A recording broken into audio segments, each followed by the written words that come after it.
So let's go back to the beginning, Sure. how this all sort of came into your life, and then how you decided to document it this way in a film. Thank you. Late summer 2023, wasn't feeling well. I was on my way to work, couldn't take full breaths.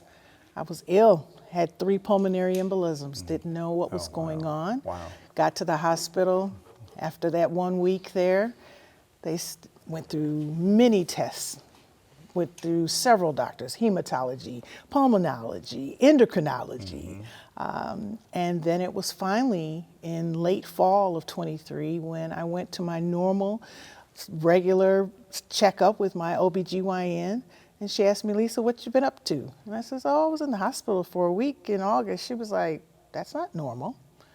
And because I'm a photophile, my parents always took pictures. My dad took pictures of fish then he'd go on his fishing trips. So I've always chronicled my life, whatever I'm eating, whatever I'm going through this whole journey, going to all these various doctors, going to all these various tests, and then in January receiving that one horrible news that I had breast cancer. Yeah. And not only was it a challenge, Stephen, that I chronicled the challenges that I faced during that time period, understanding and having a deeper understanding of the health disparities that many folks in our community experience. Yes. My work as an aging professional, always trying to help folks navigate through those, but then facing them myself, it was quite a challenge.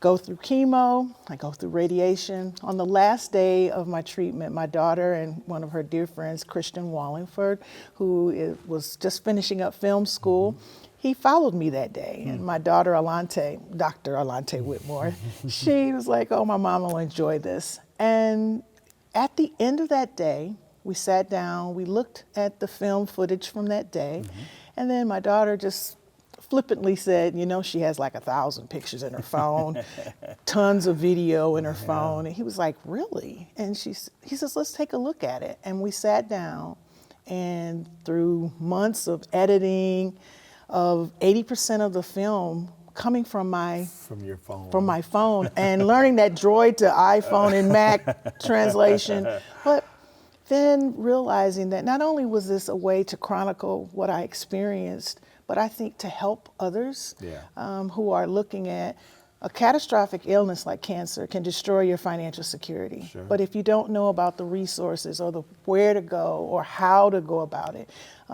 being able to push back with doctors and say, something is wrong with me. Yeah. I mean, hearing you tell that story, you get hospitalized, and did anyone think about the possibility that this could be cancer or that they needed to check while that was happening? I mean, and look, that's an emergency situation. People are trying to figure out what's going on, but did it ever occur to anyone in that situation that this was what might be going on? Stephen, sadly, only one doctor came in my hospital room and said, he asked me, do you have cancer? And I says, no. And that was the only time someone ever even broached the subject of cancer. But we find from research that the American Cancer Society provides that 1 in 7 of folks who have blood clots have some type of unknown malignancy. And I was one of those folks. Yeah. My oncologist told my daughter, your mother's very lucky because she has a very aggressive cancer, and it had not been found by the pulmonary embolisms, I wouldn't have been able to detect it myself. And I was up to date on my mammograms. Yeah. I'm not a Dr. Dodger. Right, I believe that you're doing the right thing. Doing the right thing.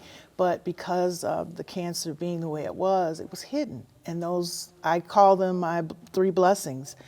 They were that red flag that made me slow down. It made me be even more intentional around what was going on with my health. But I also want to give credit to one doctor who said, that's not normal. Right, right. Let's sit down and figure this out. And figure this out. So I imagine that the process of putting in the film together and producing it and sharing it with the world is cathartic in many ways. Talk about how that feels to go through that process after you've been through the process of beating cancer. It is cathartic. Yeah. It puts purpose to the many painful days and nights that myself and my daughter, who was by my side and cared for me, and my friends, but also because service is important. For example, in the film, we talk about my mother and father. My mother she was a nurse, RN, there in Benton Harbor, where I'm from, small town. My dad was a retired school teacher, and both they were involved with service. My dad went to Monrovia, Liberia as a volunteer, and at the age of 67, he went to the Peace Corps after my mother passed away. Wow. My mother was a health activist. She held the first blood drive in a black church in the late 60s in Benton Harbor. My mother also was a volunteer with the American Cancer Society and with the crop walk and collecting glasses. So that's a part of who I am because I lived in Herb and Vera's home.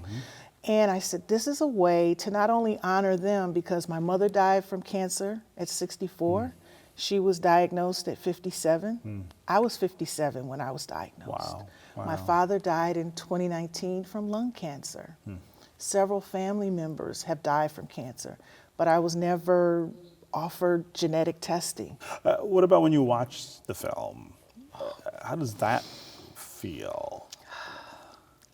You know, I've spent so much time in the editing process with Christian and Alante, but every time I watch it, I feel a different experience. We just showed it in Martha's Vineyard on the 22nd of August, and I cried.